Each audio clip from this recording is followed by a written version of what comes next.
heard you mention what kind of jelly beans are they? Starburst. Uh, It's a humongous bag. is it from Easter? Mm-hmm. I still have some leftover Easter candy too.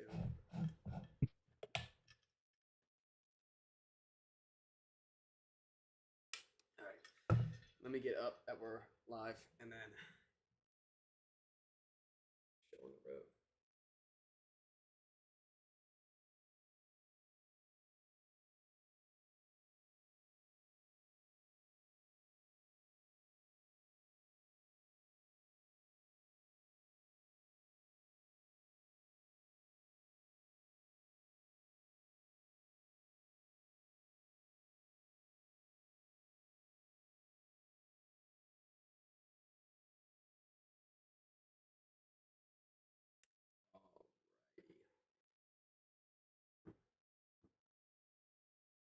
Alrighty. Ready? Mm-hmm.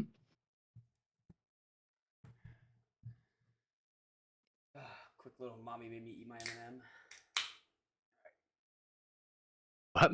Remember the from music class, like the mommy made me eat my M&M, like the little tongue twisters. Yeah. So, yeah, you go. Let's get the old mouth warm up. Oh wait, I'm glad I haven't started yet. Me, me, me, me, me, me, me, me, me, me, me, There me, you me, go. me, me, me, me, me. Yeah.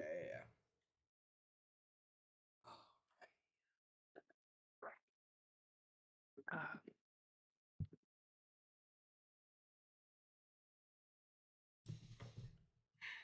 You ready? I guess you were ready. Yep. So, all right, we're getting started. Born ready. 3, 2, and 1.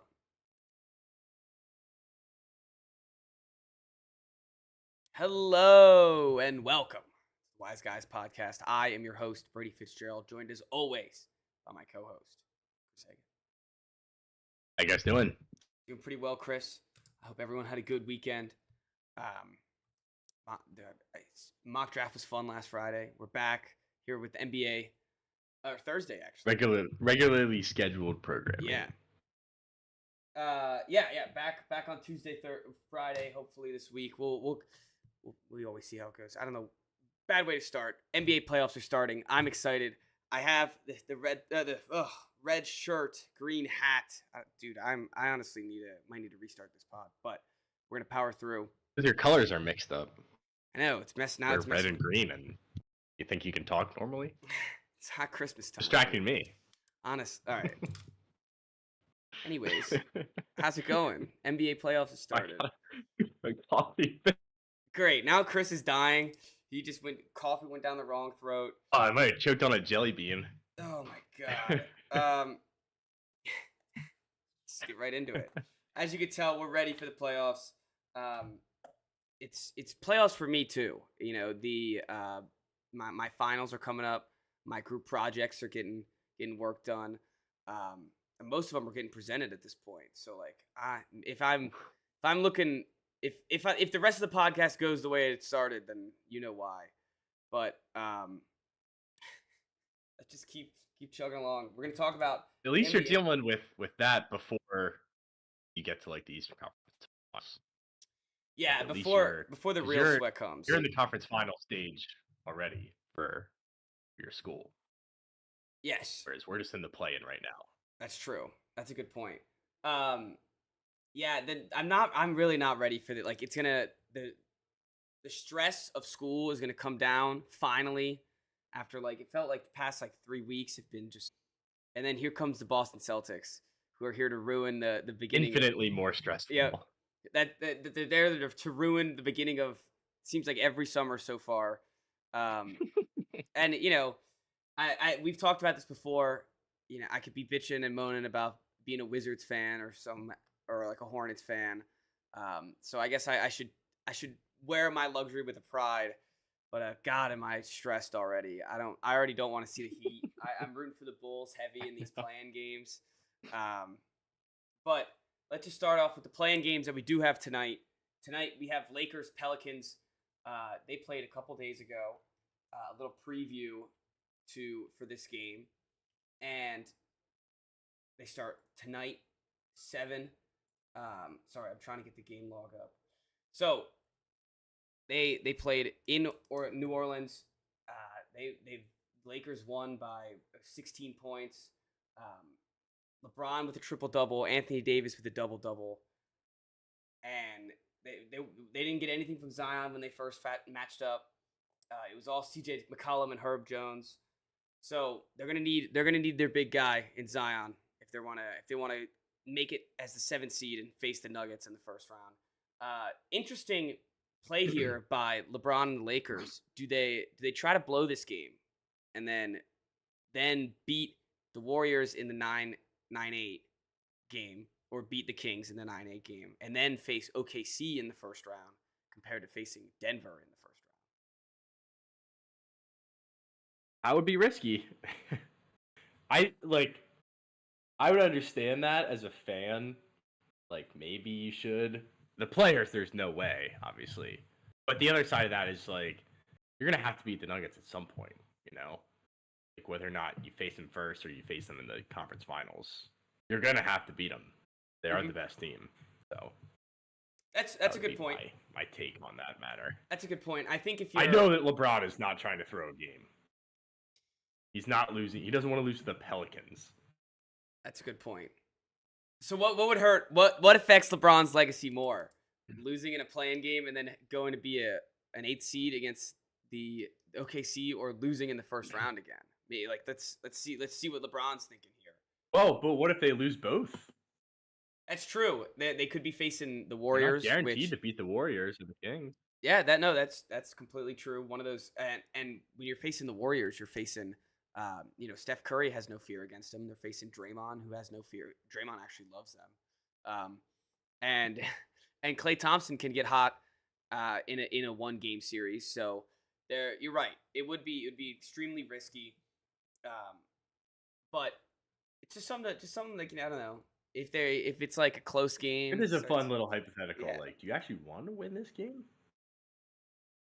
Yeah, exactly. It makes sense. You'd much rather face OKC, as good as they've been all year. Like, them, the wins do not say everything. No, and the Lakers specifically match up perfectly against OKC. They have Anthony Davis, and OKC doesn't have a center, so that would work out in their favor for sure. I hope to see some Zion play here. I want to see Zion in the playoffs.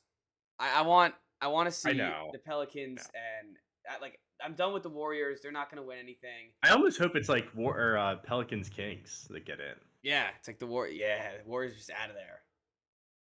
Oh, yeah. you want the Lakers would be out of there. Oh, you want both of them gone. Imagine. Okay. I don't think the NBA lets that happen. No chance. They don't. Right. They don't let Curry and the Kings. They're not letting the Kings in. No, and they're not letting Curry and LeBron pack their bags to two of the smallest markets in the NBA. Yeah, it would be funny. It would be hilarious. Yeah, they need to see if they want to beat the Lakers tonight. They need to see something out of Valanciunas. I don't know if on Anthony Davis that's even possible, but if that's not working out, I run Zion at the 5. Try to get Zion as much involved as possible. It can't be a C.J. McCollum game. It can't be on Herb Jones's lap to win this game. It has to be on your number 1 pick, your franchise guy. And it'll be still interesting to see a legacy. I was just gonna say, let's see, not necessarily a legacy, but his first big game, right? It's his first big moment in this league, I think. They haven't had a playoff game. They haven't been in the play-in before. So this is his first taste of NBA playoffs. So I think it is really important for Zion. I think he at least needs to play well. He needs to show that he's motivated. I remember when they faced the Lakers in the NBA Cup semifinals for the in-season tournament. That game specifically, Zion was just it felt like he was gassed within the first 2 seconds. Just couldn't bother going up and down the court. It's a different Zion. I hope so. Since then. I hope so. I think Zion's been playing a pretty great second half of the season. He's been playing at he can get those moments where he's as dominant as he was or as he looked as a rookie. So hopefully we get that Zion. Hopefully, we don't get fat Twinkie Zion. I you know let's get past the fat joke, Zion. Win some games, and people won't talk about it anymore. That's right. Yeah. No one will care. All right. So the other game tonight, is it the other 7-8 game? Is it the Heat 76ers? In Philly, right? Yes, in Philly. No, that's tomorrow. Okay. Well, either way, let's just stick with the 7-8 right now. Oh, I guess it's both. They're doing the West Side. So 7-8 on the East Side is Sixers, Heat, two teams that you wouldn't expect coming in last year that they would be in the play-in here. Embiid, of course, missed the. Well, Miami wasn't they? Yeah, okay, Miami. Yes, I guess you can. But after a finals They run, love it. yeah, exactly. They envy the play-in tournament. They're very cool. Yeah, they're not uncomfortable at all. They're gonna turn it up to another degree. Like everyone this year, it's like, oh, there's no second degree. Jimmy Butler hasn't had it. I'm so nervous that they're just gonna have it. They're gonna whoop. I hope. I mean, hell, I hope they whoop the 76ers and they could be the 7th seed and face the Knicks. We won't have to see them for a while. Now that I'm thinking, like, I guess my hope here is that the 76ers lose, and then we either face the 76ers or we face one of the Bulls Hawks. Yeah. One of the joke squads. Yeah, because we're not scared of Embiid. We're not scared of Philly. Mhm. Philly, we've had the Phillies number. We're petrified of Miami. I think honestly the players probably are too. Like I don't know how you could not be. Well, at least you have some guys that didn't have to deal with it last year. Like you brought in Yes. Porzingis and Holiday. Like they didn't. Well, Holiday did.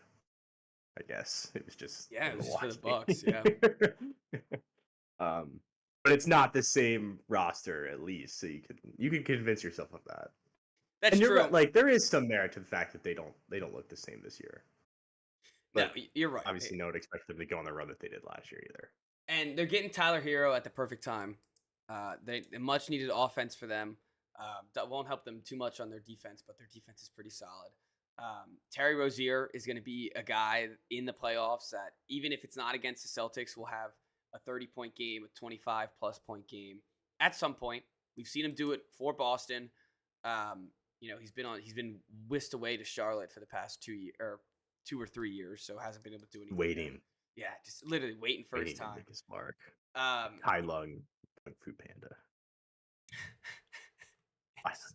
Finally in the free. cages, waiting for his revenge against the Celtics. Yeah. Or his revenge against Brad Stevens. Yep. So they're gonna have guys that go off in the playoffs. I think Philly is a much better team than their seeding and their wins are. Now with Embiid being back as well. Embiid had a nice little ramp up period. He had a couple games where he felt like he was back to himself. There's a couple games where he looked a little iffy. So hopefully tonight for me he's looking a little iffy. But for their playoff chances, hopefully he's back into full success. Maxey might get most improved player.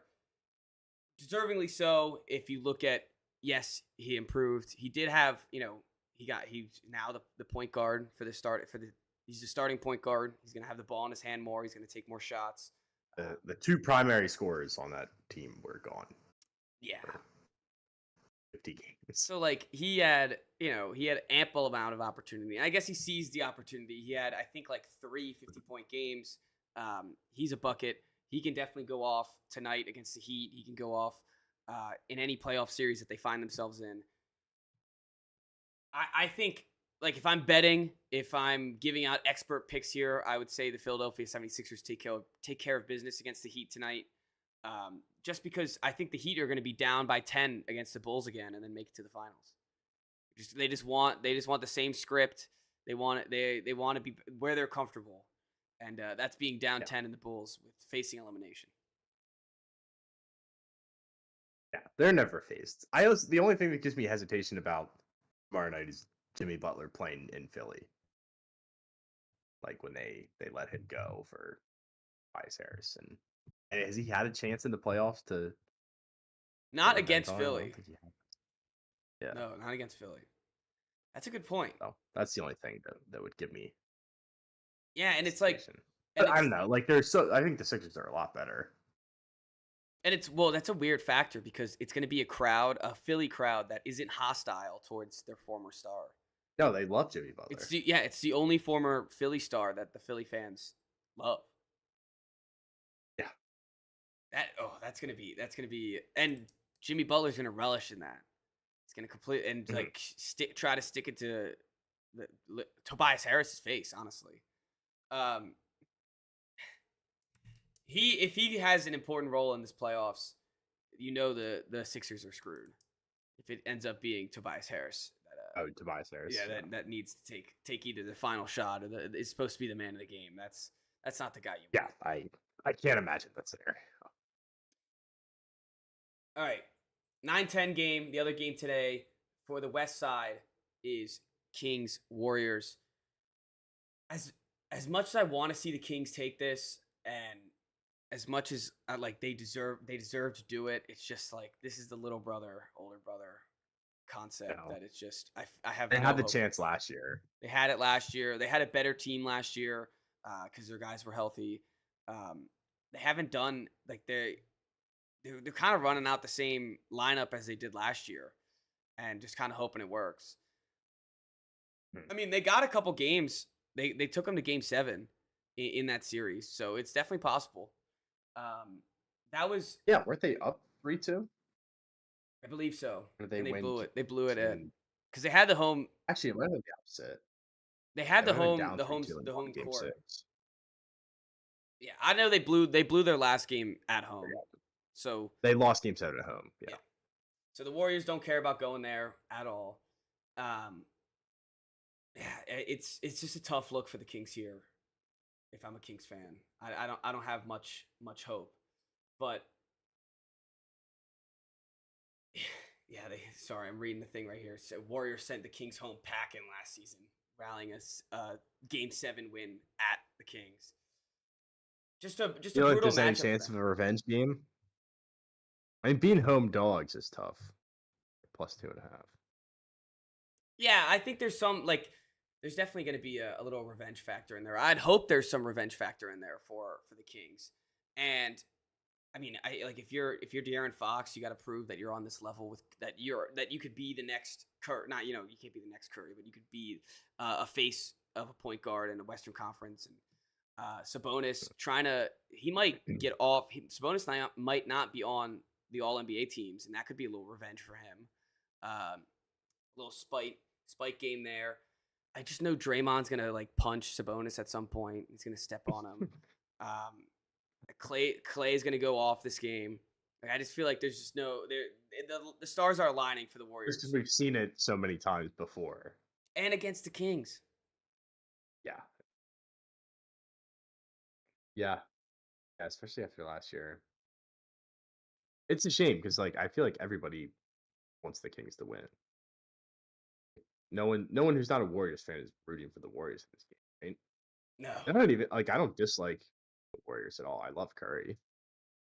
Yeah, but I think you're right. If you're not a Warriors fan, you want to see something fresh, something new, and that'd be over here.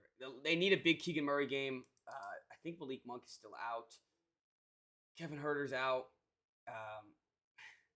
Remember in this series, Alex Len would come in for 5 minutes a game and just score 15 points the second he was in the game.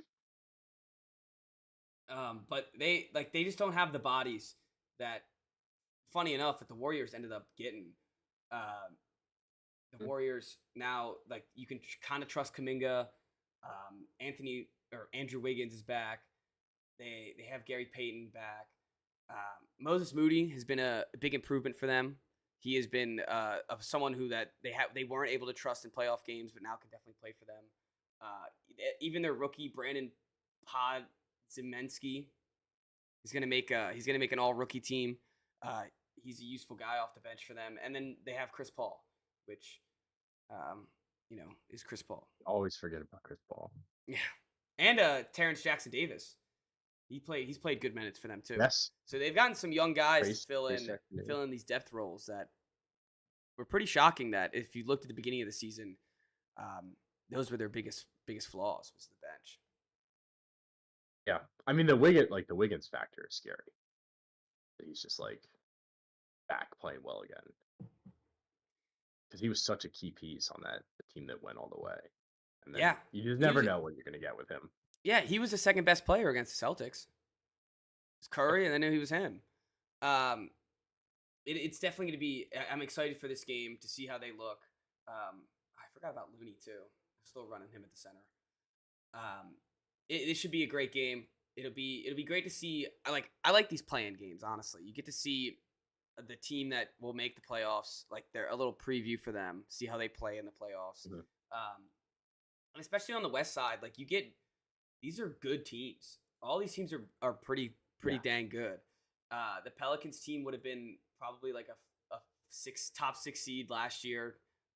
The Warriors and Lakers definitely would have been. All these guys would have been top six seeds last year and not even had to play in the play-in. So it's On pretty. the East side. Or on the East side, yeah, they would have all been safe. So it's a great spot for the NBA. It kind of shows like this is how much depth we have, and it can go both ways. You have Hawks Bulls that we're gonna talk about, I guess, right now. They're like it's gonna happen. They play. It's a game that's Yeah. gonna happen. I can't believe. I I guess was 'cause it's thinking about like the atmosphere in the arena in Chicago. 'Cause it's like I feel like the atmosphere in New Orleans is going to be awesome, like in Sacramento, Mhm. and then you think about this game, and it's like, did they care? They know that they're bad. They're playing the Hawks. And they know they're frauds. Like they know like this team's not I going to do know. anything. Like, how They're do you even get up for this game as a fan? I honestly would rather just have a shot at the draft lottery. yeah, I'm sure half their I'm sure half their fans are just rooting for them to lose to try to get at least they have a chance in the lottery. They'll have a 1% chance of getting the top pick. Um, I don't know if you get up for this game. I don't think Chicago doesn't, and they've had a historic history, so they can't just accept mediocrity like this. Yeah, right. Like you compare this to the 1990s when they're hosting the finals every single year, and then you play the 9-10 play-in game against the Hawks. There's Lenny. Hi, Like, Lenny. will they even sell out? Oh, there's a cat. Yeah. Hey, your cat. I'm cat sitting for my buddy Oh, Carter. okay. And it looks like she found a string up here. She has like a wire that she just like Mm. likes messing around with the wire. She's a very likable cat. Her name's Lenny. Hi, come say hi to the audience. Lenny. Yeah, I don't know where Lenny came from. I should have. He's more outgoing than most cats. You know, she's on camera.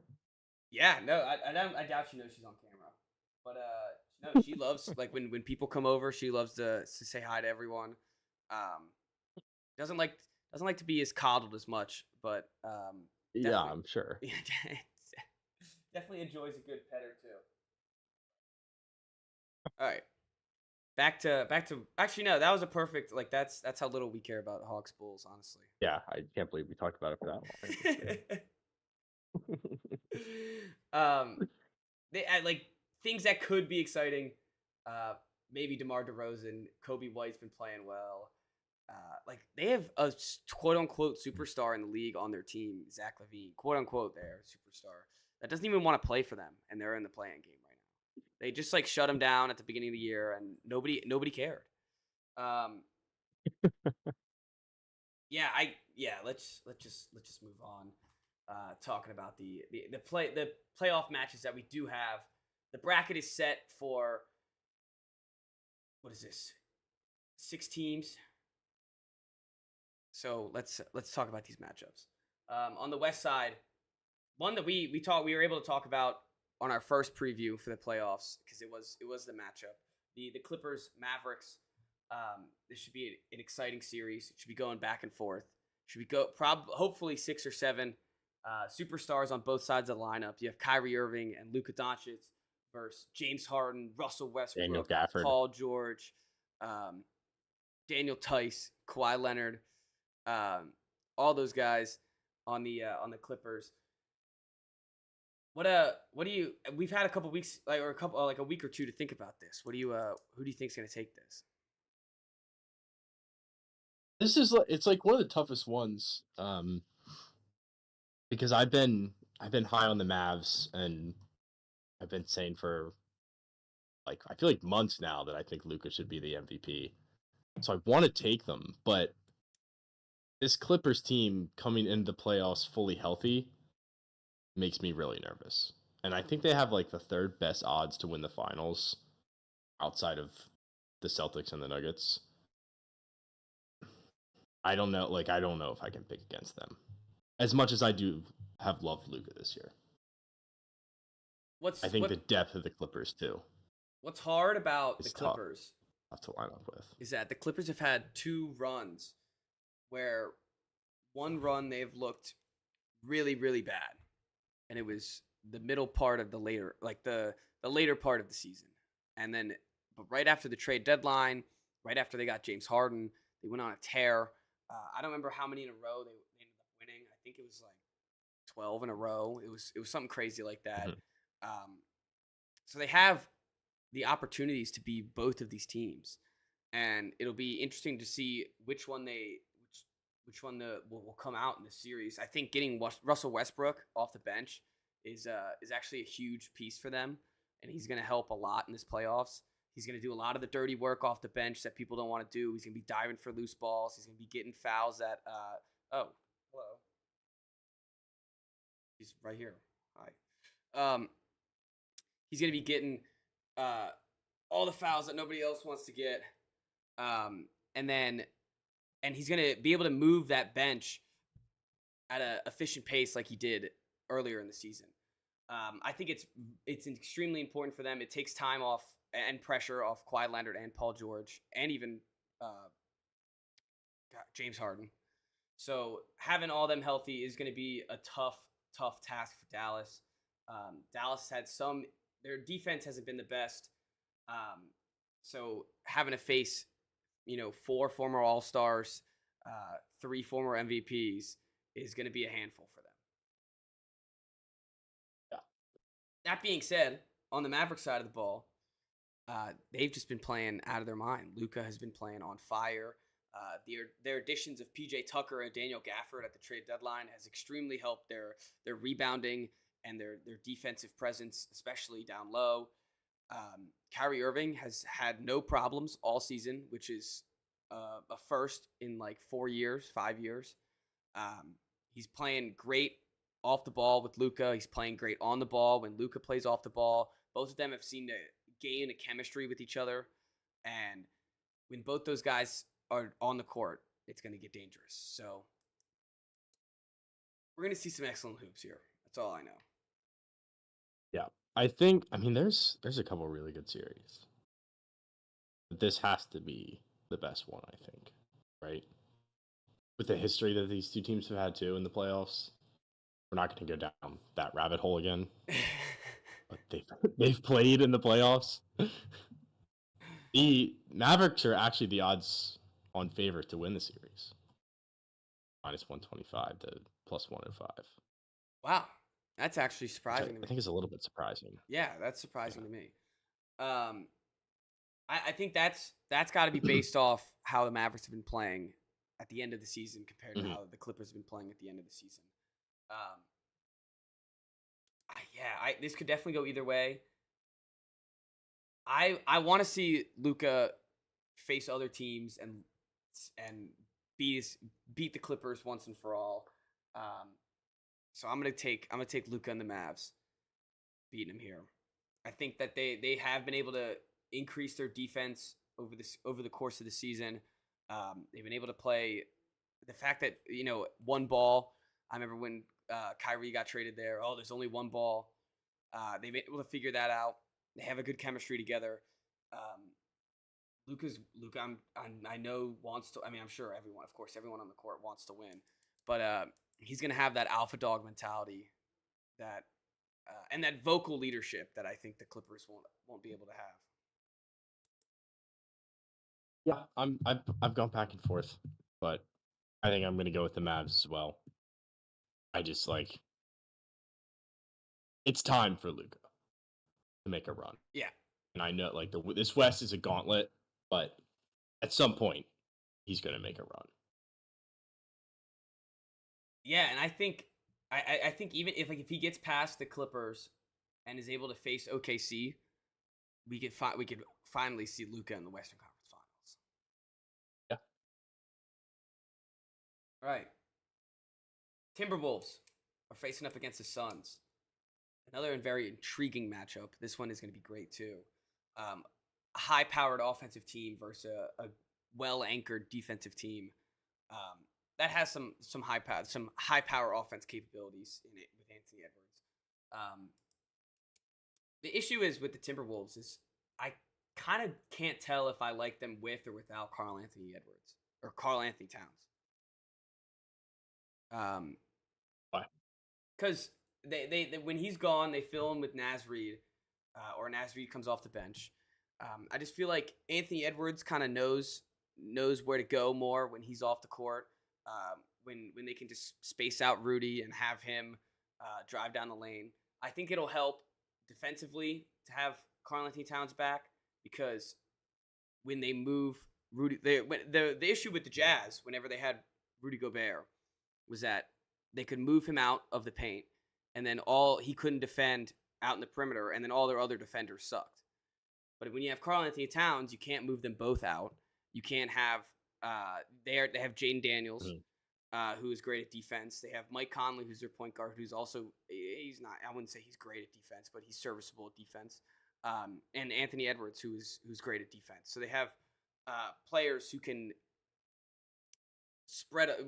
move in when Rudy Gobert gets spread out. So I guess that'll be a plus for them.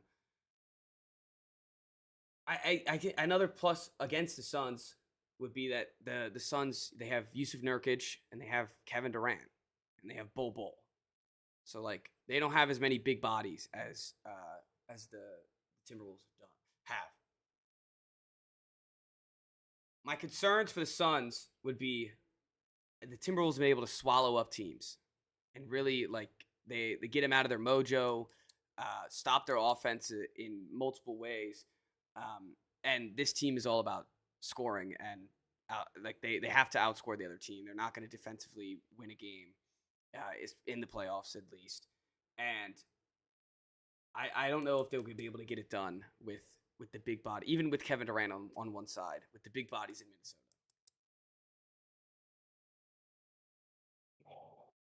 Yeah, I feel like it's going to be a lot easier to do that at home. Games in Minnesota. Yeah. It's going to be very tough for Phoenix to stay in a rhythm and put up the numbers that, like you said, they need to win games because they're not going to win defensively.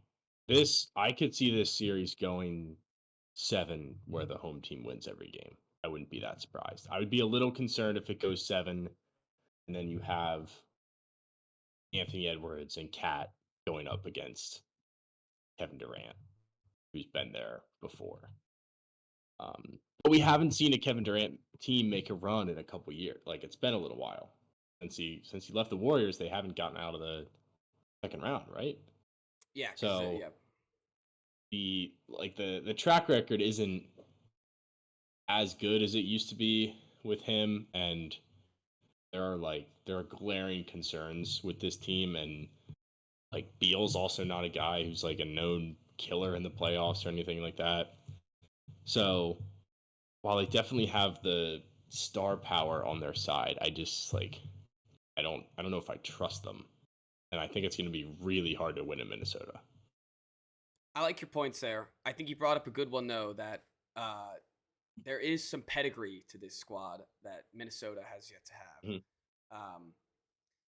And almost where Minnesota, they won the. I don't think Anthony Edwards is on the team yet, but they won the play-in game and they had Pat Bev. Like they're almost like immature, you know, where Kevin Durant would not be standing on a table or allow anyone on his team to be standing up on a table after a play-in win. There's like Devin Booker's been to the finals. Kevin Durant we've seen, been to the finals, been able to become the finals MVP with the stacked Warriors team, lost the finals with OKC. And Beal, Beal's he's been in some playoffs. Let's give him some credit. He hasn't been great, but he's been seen there. it. Yeah, he's seen it and he's been there. So that would be my concern when going against the Timberwolves. I don't think the Timberwolves is as immature as they were in those play-in games. They've definitely grown some maturity throughout this year. But like from everything that I was able to say for Minnesota, you're still facing Kevin Durant and Devin Booker in the playoffs. So there will be games where they combine for 70 or 80 points, and they're going to look unstoppable.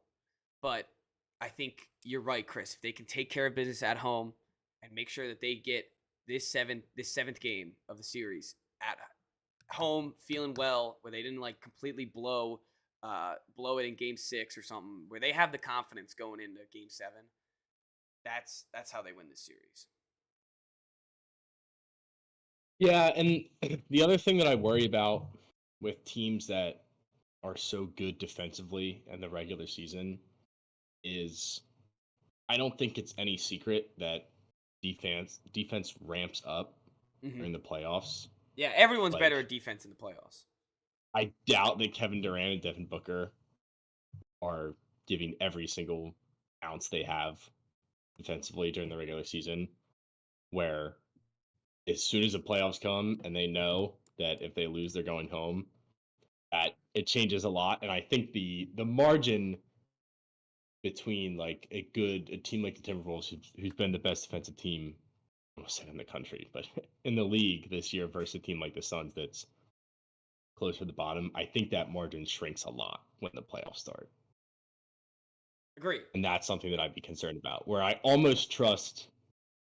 And in college basketball, it's kind of the same way. Like a team like Houston that's going to play everybody tight and close and just try to suffocate you, is more susceptible to lose games early.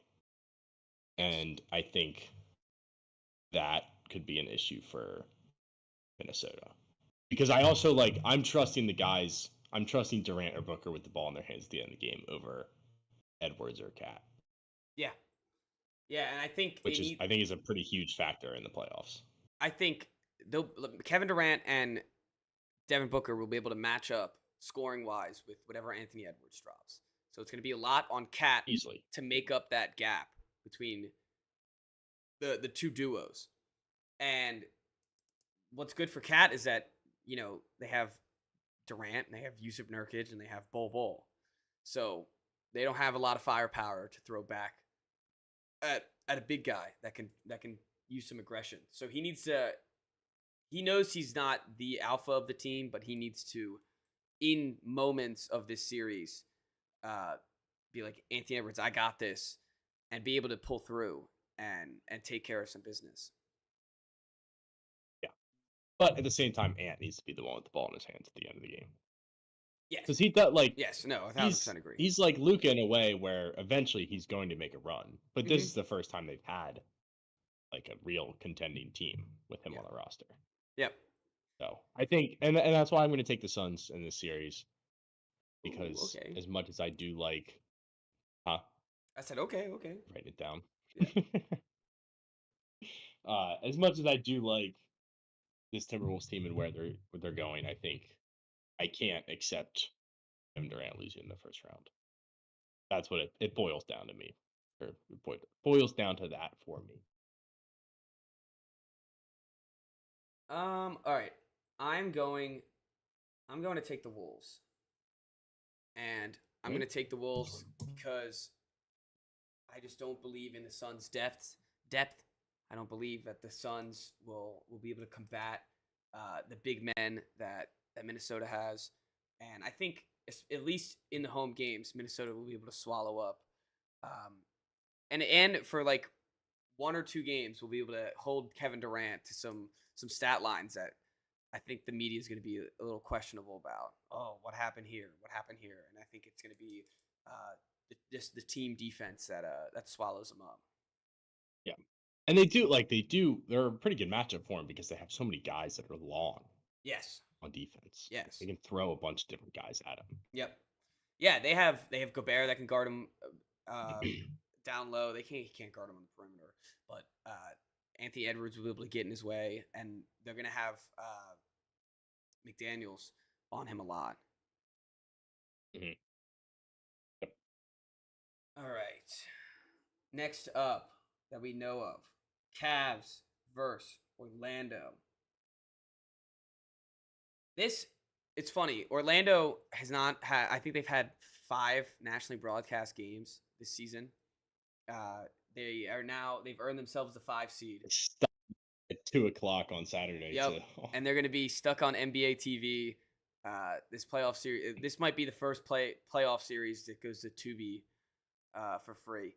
So it's sad that they're facing another low market team, so they can just kind of shove them away.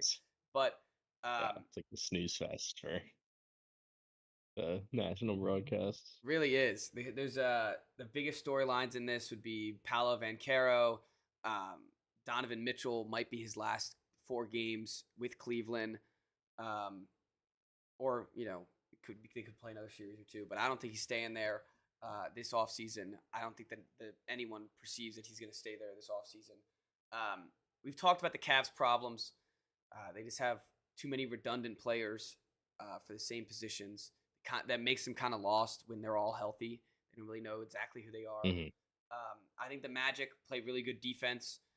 They know who they are. They have the main guy, the main focal point. He might be only 21 or 22 years old, so that's what's going against them this playoff series and this round, is that they're a young team. There's not a lot of vets on the team. Not a lot of shooters on the team either, which is going to get tricky in the playoffs. So this is another team that's going to have to play grind it out, hard-nosed defense, and try to grind out some of these wins. Yeah, it's I think we talked about it last time. We kind of did a playoff preview before it was actually set, but this is a series where you're gonna take the unders, and they're gonna keep moving them low, and you're just gonna keep taking them. Yep. Because especially Orlando just doesn't have like a guy, like a dude offensively. They have they're just so young, and none of them have been in the playoffs before. They rely on defense. And I think the same thing kind of applies when we're talking about the Timberwolves, that margin shrinks in the playoffs. And the Cavs, they are a good defensive team. So this is gonna be an ugly series. And I'm not that excited for it. I guess I'm excited to see the Magic in the playoffs just because it's been so long. I don't remember what the last time was. I think they And faced. it's such like a They snuck in as fresh like an group 8 of seed. guys too. They probably faced like the Raptors, who were when they won those 1 seeds a couple years ago. Yeah, it hasn't been a. I am excited to see how this group of players plays together in the playoffs. Yeah, it should be interesting to see how this young group gels together in the playoffs. It'll be interesting to see if their defense does carry over once the intensity rides up and everything. They just need a couple more veteran shooters to round out this team. It's just a couple guys who can get a bucket late in the game. Right now, it's just Paolo. That's all they really hope for. That's their game plan. And the issue is that they kind of had a lot on Franz Wagner, keeping improving, and this year his improvement just kind of went stagnant. He's actually a pretty people leave him open now, and let him shoot. So that hurts them a lot. On the Cavs side, they've also had runs throughout the season where it's just been Donovan Mitchell, and Donovan Mitchell's been playing at an MVP caliber level player during this stretch, and they win a bunch of games in a row. Yeah, I'm kind of agreeing with you. It's a pretty boring series, honestly, because I don't think either of these teams make it far past this round. Honestly, kind of a shame that it's these two teams facing up against each other, because I think originally when we did this, it was Knicks, Magic, and that at least the Knicks have some hope going Right, yeah. forward, and like the Knicks, you get to see them play against a really good defense, a young team, and I guess we'll see the same for the Cavs and see how Mhm. they respond to it. But I'm just not as excited for it because I know the Cavs are going to look drastically different next year. So Mhm.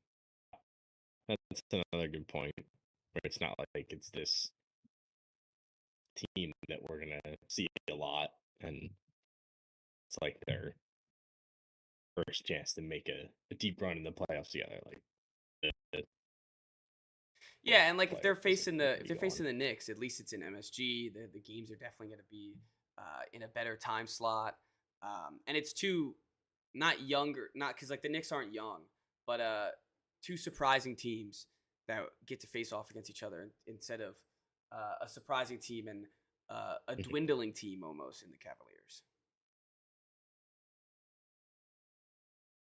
All right. That being said, we got to pick a winner here. Um, I honestly have. This could be a coin flip. I have no clue.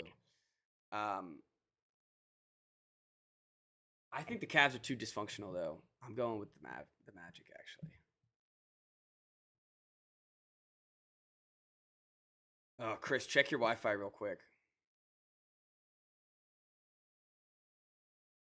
Because they're I I don't want to. I don't know. Dang. Yeah, the last 30 seconds of audio, Chris, have been compromised on your end.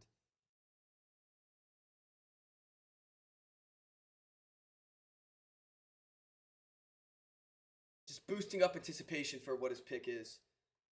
Howdy, What's up? Wilson. I know. Luckily it's been a while. I'm taking the Cavs. All right. Anticipation is Going brewing. experience, and they do have guys that have been there. Yeah, that's smart. They've had guys that have been there. They have people. They were in the playoffs last year. Disappointing loss to the Knicks there. So try to get some revenge. Try to prove that the band can stick together for a little bit. I like it. I know what you're saying. I definitely don't hate that pick at all. I don't think that. So I is don't this the feel first time that we're not just like agreeing on everything? Like the three that we picked differently. I know, right? I know it's good. It's good. It is good. It's Like our mock draft when the first 9 picks were exactly the same. no, and hopefully I'm writing it down, so it'll be exciting to keep looking at it throughout the playoffs. This one I won't be as strong about though. Like I'm not gonna be all upset if the Cavaliers win instead of the Magic. Yeah, fair. Bucks Pacers. This should be a fun series. The Bucks fell to the 3 seed. It seemed like nobody wanted this 2 seed towards the end of the season. Giannis did get hurt, but he was resting in some games. They rested Dame in some of these games as well. They lost some pretty crappy teams towards the later end of the season, including your Wizards, the Gigi Jackson led Memphis Grizzlies, teams like that. So I heard reports today that Giannis Antetokounmpo, they are planning on, or the team is ready to go into the playoffs with him gone, to miss the start of the series. So it'll be Pacers versus a Giannisless Bucks for at least a couple games. Real doubt about game one. And I think before that information came out, I still was worrisome. The Pacers have beaten the Bucks 4 times this season already. They've kind of had their number. They play a faster pace than they do. They didn't even play him with Siakam at that point, who can defend Giannis when Giannis is out there. Mm-hmm. I think this is really worrisome for the Bucks going into this playoff series without Giannis. I think they probably should have been worried a little bit with Giannis there, but now, especially without them, Giannis is the only athletic person on the Bucks. Without Giannis, I don't think they win a single game here. I think they get swept. Yeah, and I mean Lillard's not fully healthy either.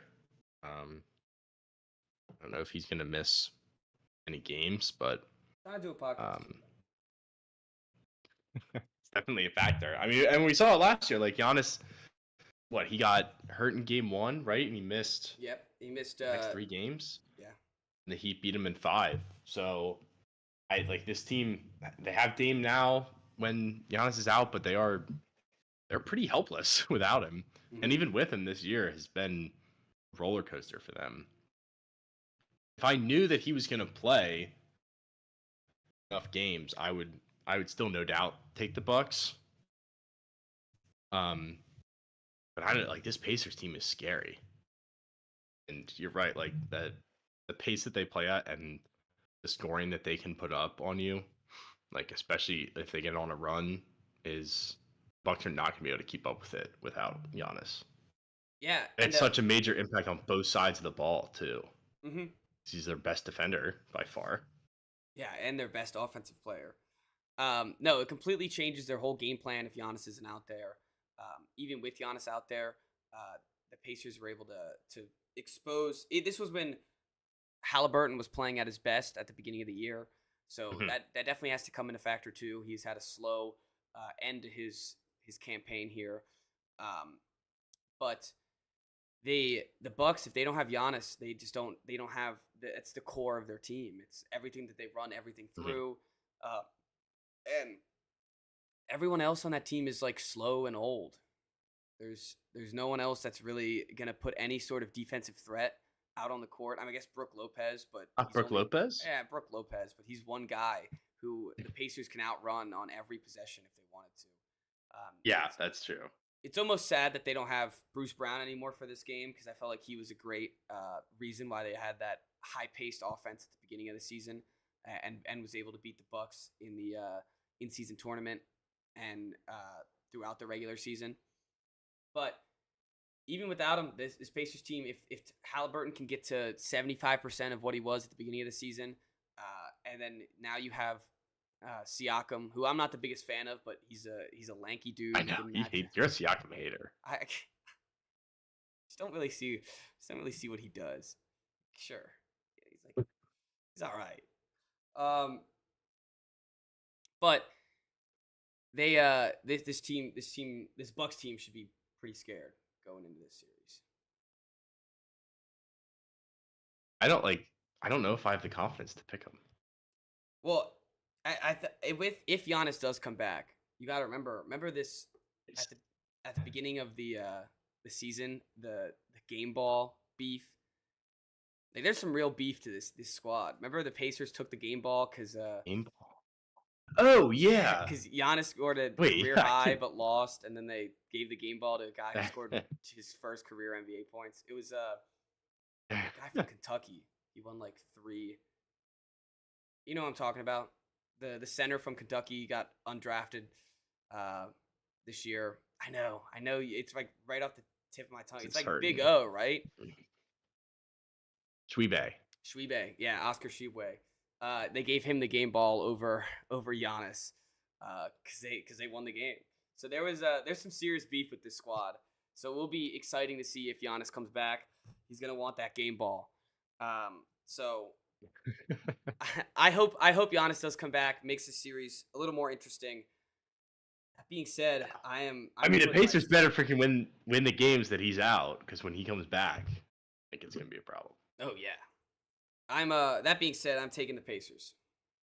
I don't trust this Bucks squad. I'm gonna take the Pacers as well. Right now, there's too much going on here, and it's Doc Rivers. Like, it's too much stink this whole season. Yep. And it's funny, they've been able to push past the stink. You know, they won 49 games, but this is a squad that should be up there with the Celtics, actually fighting for the 1 seed, and they should have been doing that all year. And the Celtics locked up the 1 seed like 3 months ago. So there's definitely some trouble in this locker room that the team doesn't know where the hell they want to be or what the hell they're doing. So I think even if Giannis was healthy, I think I would have taken the Pacers. Might be a bold claim there, but I don't know about that. I would still take them. I still take the Bucks, but what's going on? Cat hair around me. It's like all poofed up. Oh, there she is. The culprit. All right. So the Nuggets will be facing one of the Lakers, Pelicans, or yeah, no, one of the Lakers or the Pelicans tonight. The Knicks will be facing one of the Heat or the 76ers tonight. Um, and then the Celtics and Thunder have to wait a little bit longer. So, if you're a Nuggets fan, are you hoping for the Pelicans tonight? I don't think you care. Yeah, I was gonna say I don't think you care. I don't think the team cares. I mean, think if they anything, swept the Lakers last year. I think if anything, let's just get the Lakers out of the way. They're the ones who want it. Like they want their revenge. They're the ones that played the best against us in the playoffs, even though the best sweep of all time. And so you get them out of the way, and then I wouldn't. Then you don't really have to worry. Like I feel like then you can get past the big centers, so like you don't have to worry about Minnesota as much. You can get past the superstars, so you don't have to worry about the Clippers as much. So I don't think they care at all whichever team wins, because if they get the Pelicans, they're just gonna sweep the Pelicans. All right, and then what about the Knicks? You'd probably rather face the Heat, right? I mean, even though that they are scarier, Yeah, I think or so. worse, I you think don't have to go wanna up against Embiid. Yeah, I think you don't have Maxey to worry about either, because Brunson, as well as he's been, get out of here, as well as he's been, is not a defensive presence. If so, a good point guard against him like Maxey will get his points against him. Then you don't have to worry about Embiid down low. They don't have Julius Randle anymore. Mitchell Robinson's always up in the air for his health. Hartenstein won't do great against Embiid. So I think it is a better matchup if you take the Heat. They faced in the playoffs last year too, right? Knicks? Yeah, didn't so the Knicks beat the Oh, wait, yeah. yeah they Because the Heat beat the Bucks, Knicks beat the Cavs. Cavs. So then it was 4 versus 8. Yeah. Mm-hmm. Yeah, I think Miami beat them in 6 games. Yes, I think it was 6 because they didn't make it to 7. So they're scared of the Heat too, I guess. Yeah, but at least they've seen him before. They know they should be knowing what they're going up against. They have OG Anunoby, who I guess OG Anunoby could guard as well, but can swallow Jimmy Butler for a game or two. Sorry. Can also help against Bam Adebayo. I think you'd rather see the Heat here if you're the Knicks. Yeah, I would too. Well, that's the bracket. We do we want to? Yeah, I guess we can't really talk about the ones yet because because they could be they facing could play any of 4 these different teams. teams. Yeah. I guess if you're the Thunder, you're hoping for Kings or Pelicans. You just don't want to see the. You don't want to go up against a team that has more experience than, which will be every team. Can you get out of here? Jesus. Yeah. But so any team with playoff experience, you don't want to see going against them. So you want to see the Kings, which I guess have some playoff experience, but not anything that's historic like the other two teams or the Pelicans. And then the Celtics, you're just hoping the Hawks or the Bulls can pull it out, or the Sixers lose tonight. Yeah. All right. Well, that's our preview. Anything else you want to throw off the top before we go? You want to save our finals predictions till the field is set? Yeah, on Friday the field will be set, right? Yeah, it should. It should be 90% done. We'll at least know the possibilities. There might be one game left. I'm assuming it's going to be done by Friday. So yeah, let's save it for Friday. We'll take our finals predictions. I'm just glad she didn't walk on the keyboard. Anyways, let's move on. This weekend was Masters weekend. Started on Thursday, and Scotty Scheffler is our winner here. Chris, take the reins here.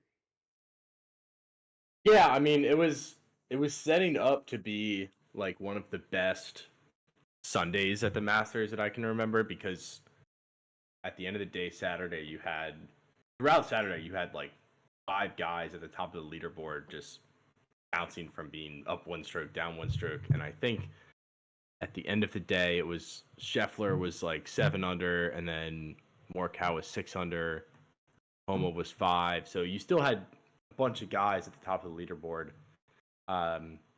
And then Scheffler dominated on Sunday, and by like hole 13, I think it was pretty much over. The other guys made mistakes, and he didn't. He just played like one of the most perfect rounds of golf that I've seen. Not that like it was a stunning score. I think he shot like 4 under on the day, which is still really, really good at the Masters. But it was like every shot he hit with all of his drives were just dead center in the fairway, nailing his iron shots like 5 feet from the pin, and missed like one bad putt, and that was it. Other than that, he was unstoppable. So I had a couple picks on it that weren't him, so disappointing for me. But it was a fun weekend outside of like the last few hours on Sunday where you knew it was pretty much over. But he was so good that it was still fun to watch. Yeah, I remember keeping an eye on the scoreboards. Like, it was out in the living room pretty much all weekend. I was coming out there checking on the scoreboards and stuff. And at one point, Homa, Alberg, and Scheffler were all, I think, all -7 or all minus 6, and it was heading into Sunday, or even it might have been early in the front 9 of Sunday. So there was definitely some drama leading into the end of the tournament. But you're right, by hole 13, 14, it was pretty much wrapped up. It was just Scheffler was 7 under, and he never went lower than that, I guess, or I guess higher than that. Yeah. Golf, you got to make it all negative. Yeah. It's confusing. He never went below. Well, all right, no. Yeah, no, he never went. Never got worse. Yes, he never got worse than 7 under. That's the way worse. to put it. Yeah. So what happened with Homa and Alberg? Was it on a specific hole? Was it a couple similar mistakes? Yeah, I mean, Homa, like all day Saturday, just kept missing his birdie putts by inches, or like just barely. And if he would have had a couple of those fall, he would have been seriously in the conversation. But he played okay on Sunday. Like he had one hole where he hit it into a bush, and like he couldn't hit it out of the bush, so they had to drop it like it was like 2 club lengths away from there and take a penalty shot, and he ended up double bogeying. And then hole before that, I think it was the hole before, but he hit it into the water and took a double bogey there. Morikawa double bogeyed twice. He hit it into the water twice. So it was like the flies were just dropping one by one as Scheffler was just hitting perfect shot after perfect shot. So yeah, no one played perfect, which is how they had to have played in order to have a shot to beat him. Oberg ended up being the closest, I think. He was the runner-up because he got hot on. I think he shot 4 under on Sunday. He had a really good day outside of that one hole. He was also eating a sandwich like halfway through the round. Just during the match. It's very relatable because I always get hungry on the golf course. Oh yeah, but you're out there for hours. This guy, I don't blame him. Yeah, seriously, it's hot. You're walking, like they don't even get to drive the cart. Always need a snack. But it was fun because it's like this is his first major championship ever, and he's like 2 shots out of the lead, and on hole 11 he's just munching on a sandwich. So DeChambeau was he was leading going into Saturday, correct? Yeah, he came out hot. I think he shot 7 under on the first day. I forget if he was at the top going into Saturday or not, but he was in the conversation and then kind of fell off Saturday and really played poorly Sunday. Oh, I think he hung around in the top 10. Yeah, he tied for 6. Yeah. What about everyone needs to know about Tiger Woods? What about him? Oh, Tiger was a disaster. He made the cut, and I That's think good. that's the 24th straight time he's made the cut, Nice. which is definitely a record. I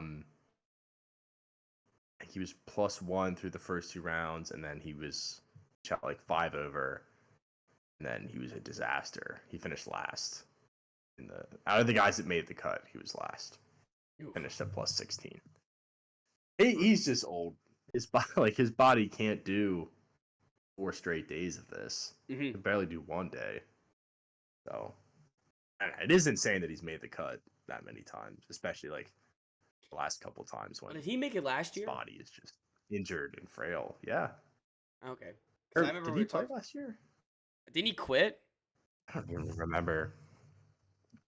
I think he might have quit last year. I think he took his ball and went home. Hard to follow.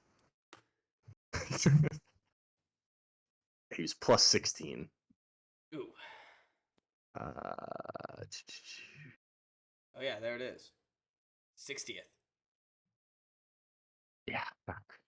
Career worst. Trying to find if he played last year. Yeah, he withdrew last year. Yeah, that's what I thought. What do you know what Scheffler made his meal? I don't know. Isn't that the next year? Oh, is Is it it like the they come champion? in next prison year? meal? I think so. I think that would make sense. I'm not sure though. But he's already done it. Like this is his second Masters. So I don't know. Probably something simple. Like it's probably chicken and rice. That dude is just like there's just not much there. And he just seems like a normal person. You know, Yeah. like he was talking about how like golf doesn't define him, and he's like, yeah, like I like golf and I'm super competitive, but you know, I have fun regardless. I was like, that's not obviously hearing people that are dominant talk. No, that's gotta piss off so many other golfers. Like that's gotta piss off Oh yeah. all the golfers. Oh, yeah. Everyone. Yeah, especially Tiger, dude, because Tiger is literally just like a golf machine. And Yeah, like, it's what he was golf is born to just do. killing him. It's just he's just like, yeah, you know, I like it, but it's not my whole life. Like, all right, buddy, you've been number 1 in the world for 80 weeks. Yeah, whether he likes it or not, it's his whole life right now. Yeah. Oh, I mean, and he does like it. It's just like, you know, No, but I mean like his the job. fact the fact that it's his whole life, you know? Like that's what you're gonna be known for. yeah, someday. yeah. Like, sorry. Yes, right. All right. Anything else about the Masters? I don't know. I mean, yeah, it's always fun to have it because it feels like the start of spring for me, Mhm. at least. It's just nice to It's see. like opening day, and then 2 weeks later you have the Masters, and Yeah, and it's just nice to that see feels like the start of spring. people hitting off a really beautiful golf course. Everyone around is all polite. Yeah. They're all with the. I'm sure there's a million rules that they all have to follow to even watch it. So Yeah, no phones. yeah, it's just like a nice. It just seems like a nice atmosphere that it's easy to sit down on the couch and watch. Yeah. Also a great nap sport. Yes, I saw that came out a lot this weekend. Like the best times to take a nap. Mhm. I saw someone put day 3 of the NFL draft. Nah, that's the worst. If you're watching it, if it's on the TV, I'm there to watch it. I'm there to make sure that. Day 3. Oh yeah, day 3. That's where you find out all the I gems. mean, I'm that getting you- alerts about my guys, but You're just getting no. I'm watching it. I'm watching it. ugh, it's a waste of time. Not when you convince yourself every one of these players is going to be. I know, Tom I Brady. know. Well, that's why it's a waste of time because they're not. All right. Any college corner before you want to go? We just got another transfer. It's Bruno Fernando's cousin. Nice. So that's our third 4-star transfer that we just brought in. So we're only number 4 in the country in transfer rankings, which is stupid. That guy from Arizona, the center, Ballo, just committed to Indiana, which sucks. And another team that's ahead of us is Illinois. So that sucks that 2 of the teams The 3 teams in front of us are in conference, but whatever. Control what you can control. Nice. I'm stoked. They have a good transfer class. That's good. Guys that can hit threes too. Nice. Only update right now with the Gamecocks, besides Camila Cardoso going number 3 in the WNBA draft. So props to her. Wait, not the train. Oh, I know. God. Between the cat, the train, the beginning of this pod, my side of this pod. Seriously. My pod's The red and green. All right. But Texas 4-star signee released. He got his national letter of intent released by the Longhorns. He's from Lexington, South Carolina, which is right down the road from Columbia. He has his Basketball or basketball, and he has his commitment day is tomorrow. There is a lot of buzz in the Gamecock world that hopefully he's coming here for us. That would be our first transfer portal member in the class. The only other update I guess that would be is I thought that is that a transfer or recruit? I guess it would be a recruit, but it would like he's I guess Like, is he in high school right now? Yeah. Like he hasn't played for Texas, so I guess it would be. So he just decommitted. Yeah. He decommitted from. Okay, yeah, that's a better way to put it. He's going to be a recruit for us. That'd be a huge recruit for us. A 4-star shooting guard coming in from his hometown here in South Carolina. So hopefully he stays home. But only other news that I got was that the Max Studi, who was a contributing member for the Gamecocks when he got injured, he was from Vanderbilt. When he got injured, their offense kind of went stagnant. I thought he was going to be a senior and had to graduate, but he signed his NIL deal, so he's going to come for us for another year. So that's a great news for the Gamecocks. Hopefully we get Cam Scott tomorrow. 6'5" shooting guard. The guy's name? Max Studi. Miles Studi. That's why you're not finding him. Oh, you don't even know his name. I know his name. I remember talking about this kid. Yeah, he's this year when we beat Tennessee, he shushed the crowd before he made the game sealing free throw. He looks like a guy who would shush the crowd. But yeah, he's a dog for us. I'm excited to have him back. Yeah, other than that, that's all I got. How's your baseball team doing? We play Arkansas this weekend. The Gamecock baseball scene has been a roller coaster. We beat Vanderbilt, who's number 3 in the country. Followed that up by losing to Alabama Southern or Georgia Southern. We lost 8-0 to them. And then we played Texas A&M and got swept, or 2 out of 1. Peace.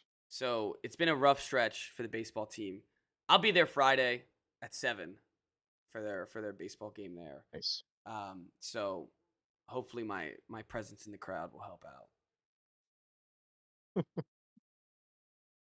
We're having a tough year. Yeah. Coach left for Alabama last year, so. No, so it's year 0. It's like the worst. It's year 0. It's year 0. It's like the worst year they've had in conference since he was hired. So. Eesh. Might not make the tournament. And the Big Ten is not a good baseball conference, so. No, Big Ten is not a good baseball. Be a bummer. At all. Well, I'm sorry to hear that, Chris. That's a shame. But year 0. It's okay. I haven't been out to a game yet. No, there's almost probably a bunch of walk-ons playing. Come on, don't beat them up too bad. All right. Sure. Which I guess before we go, Sounds like your Big Ten team not even be ranked. Do you follow your baseball recruits at all? I have no idea who our baseball recruits are ever. Yeah, no. It's like I'd follow it. Yeah, if we get a big guy, like a big name, I guess. I see a 5-star next to him. Maybe I'll recognize his name. They do stars in baseball? We're getting into a conversation that I have no idea about. We should do that like this summer when we have times where we need to just fill episodes where we just like find a topic that we knew nothing about. Just like research it on the Just fly discussed. and podcast about it. That'd be great. Just We should figure do, out how but we should do that with for recruiting like works a in college baseball. no, like we should do that for like a movie series that we just have none of us have seen. Like I don't know anything would be about funny. Dune. You We'll see just Lord of be- the Rings?